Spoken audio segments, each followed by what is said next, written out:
안녕하세요. 인사이트 코리아입니다. 20일 인천 연수구에 편지가 한 통 도착했습니다. 이 편지에는 삐뚤빼뚤한 한국어로 대한민국 의료진 덕분에 이겨내고 있습니다. 필리핀 국민의 건강을 위해 힘써주신 여러분의 노고에 감사드립니다. 라고 써 있었는데요. 함께 온 박스에는 필리핀의 특산품인 건망고도 10kg 담겨 있었습니다. 이 편지를 보낸 것은 바로 필리핀 대사관이었습니다. 인천에 위치한 녹색 기후기금에서 일하고 있는 A씨는 필리핀 국적자로 지난 3월 스위스 제네바 회의에 참석했다가 한국에 돌아와 확진 판정을 받았습니다. 이후 A씨와 가족 2명까지 총 3명의 필리핀 국적자가 연수구 보건소에서 치료를 받았는데 이에 감동한 필리핀 대사관 측에서 한국에 대한 감사 인사를 보낸 것입니다. 보건소 측은 현재까지도 이동 동선 파악, 역학조사, 방역 소독 등 치열한 24시간을 보내는 중에도 이를 받고 필리핀 대사관의 따뜻한 감사 편지에 감동했다고 말했습니다. 이와 같은 한국과 필리핀 양국의 훈훈한 모습은 비단 이번 일뿐만 아닌데요. 얼마 전에도 필리핀은 한국에 크게 감동한 적이 있습니다. 필리핀은 2016년부터 본격적으로 한국 방산 사업의 효자 지역으로 떠오른 바 있죠. 최근에는 현대중공업이 필리핀 해군으로부터 수주받은 최신의 호위함 호세리 자람이 필리핀으로 인도되었습니다. 그런데 현대중공업은 6.25 참전국인 필리핀에 보답하는 의미에서 마스크 2만 개, 방역용 소독제 180통, 손소독제 2,000개, 소독용 티슈 300팩 등 아낌없는 덤을 얹어주어 화제가 되었습니다. 방역용품을 샀더니 덤으로 최신 함정을 주었다는 말이 나오기도 했죠. 이에 대해 필리핀 시민들은 한국의 기부에 대해서 우리는 한국의 의료 공급, 그리고 필리핀에 대한 믿음에 감사합니다. 필리핀이 참전에 한국에 도운 적이 없다면 지금 우리는 한국의 도움을 못 받았을지도 모른다. 필리핀의 참전 용사들에게 고맙다. 우리는 한국에 감사해야만 한다. 한국 진심으로 고맙다. 한국과 필리핀은 혈연 관계가 아님에도 정말 형제지간 같다. 등의 댓글을 달며 감동을 표시하고 있습니다. 또한 한국산 함정에 대해서는 신이시여 우리 첫 번째 미사일 탑재함이다. 이 함정이 우리 영토와 독립을 지켜줄 것이다. 호세 리자람 만세. 중국의 침략에서 우리를 지켜줘 제발. 매년 새로운 선박의 거주를 추진했으면 좋겠다 등 무척 반기는 입장입니다. 그런데 전 대통령인 아키노에게 고맙다. 난 정말 필리핀군의 현대화를 기대하고 있다. 전 대통령 고맙다. 등 필리핀 전 대통령에게 고맙다는 댓글도 눈에 띄는데요. 이는 전 대통령이 해당 수주를 한국이 맞도록 추진했기 때문에 고맙다는 입장입니다. 한국에게 필리핀은 신남방 정책 협력의 주요국으로 꼽히고 있기도 한데요. 코로나 위기 속에서도 FTA 발효국과의 교역이 무역 흑자에 큰 힘이 되어주고 있는 만큼 필리핀과의 FTA도 기대를 모으고 있습니다.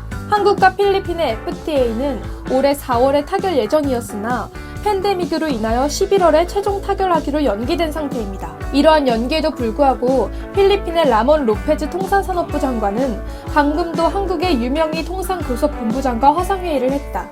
두 나라 간의 협의가 현재도 진전을 이루고 있다며 순조로운 진행을 강조했습니다. 또한 한국산 진단키트의 수입국 중 하나이기도 한 필리핀은 한국의 진단키트 제조사들을 필리핀에 유치하기 위해서도 노력하고 있다고 밝혔습니다. 필리핀의 로돌프 통상산업부 차관은 최근 탈중국 움직임이 실제로 일어나고 있다. 그리고 한국인에 대해 이야기하면 한국은 일본보다도 중국에 투자를 많이 한 큰손이다. 한국은 중국 외에 베트남에서도 두 번째로 큰 투자자이다. 하지만 베트남 시장은 이미 포화 상태이므로 다음 후보로 필리핀도 고려되고 있다며 향후 한국의 관심을 기대하는 모습을 보였습니다. 그러면서 로돌프 차관은 우리는 경쟁해야 할 상대는 많지만 그럼에도 현재 한국과의 관계는 좋은 상태이다. 일단 그 시작점으로 우리는 한국과의 FTA를 마무리 지어야 한다며 한국과 좋은 관계로 발전하고 싶다는 입장을 표현했습니다. 이처럼 한국과의 돈독한 관계를 쌓아가고 있는 필리핀은 국가관계 외적으로도 한국에게서 많은 영향을 받고 있는 것으로 보입니다. 필리핀 최대 일간지 인콰이어 온라인판은 두테르테가 한국에게 배울 점이라는 칼럼을 게시하며 필리핀 현 대통령에게 한국의 모습을 보고 배울 것을 촉구했습니다. 한국 정부는 초기 대응 실패를 국민 탓으로 돌리지 않았다고 지적하며 한국의 성공 스토리는 실수를 만회할 수 있는 제2의 기회가 있다는 것을 보여주고 있다고 설명했습니다. 실수했다면 이를 딛고 다음에는 더 발전하는 한국처럼 필리핀도 실수를 인정하고 올바른 방향으로 나아가자는 것입니다. 또한 한국의 사례는 정부가 겸손과 판단력, 효과적인 운영을 통해 수정이 나간다면 세계에서 가장 까다로운 시민들조차 기꺼이 보답한다는 것을 보여주었다고 말하고 있는데요. 해당 칼럼이 한국인들을 세계에서 가장 까다로운 시민들이라고 이야기하는 것이 상당히 인상적입니다. 일부 북미 언론에서 한국의 방역 성공 비결이 유교 사상과 순종적인 국민성이라고 폄하했던 것에 비하면 한국을 꽤 정확하게 보고 있는 듯합니다. 작년 필리핀을 방문한 한국 관광객은 198만 명으로 한국은 2010년 이후로 계속해서 외국 관광객 1위의 자리를 지켜왔습니다. 필리핀 외에도 아세안 국가를 방문하는 한국인 관광객 수는 이미 일본의 2배에 달할 정도로 많으며 무역에 있어서도 상당한 위치를 차지하고 있습니다. 그런 만큼 동남아시아권에서 한국이 차지하는 영향력은 클 수밖에 없는데요.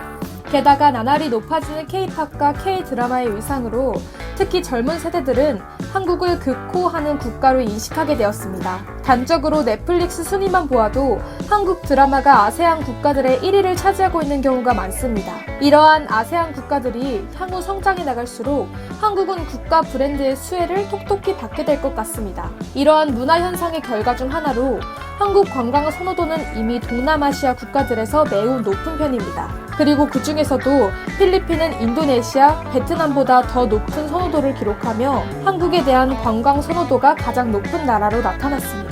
포스트 코로나 시대 속 한류와 더불어 투명성이라는 브랜드까지 갖게 된 한국은 점차 관광 대국으로도 성장해 나갈 것으로 전망되고 있기에 더더욱 긍정적인 신호로 보이는데요. 아세안 지역이 무궁무진한 성장 가능성을 가지고 있는 만큼 앞으로 한국과 필리핀의 교류가 지속적으로 발전해 나간다면 좋겠습니다. 지금까지 인사이트 코리아였습니다. 감사합니다.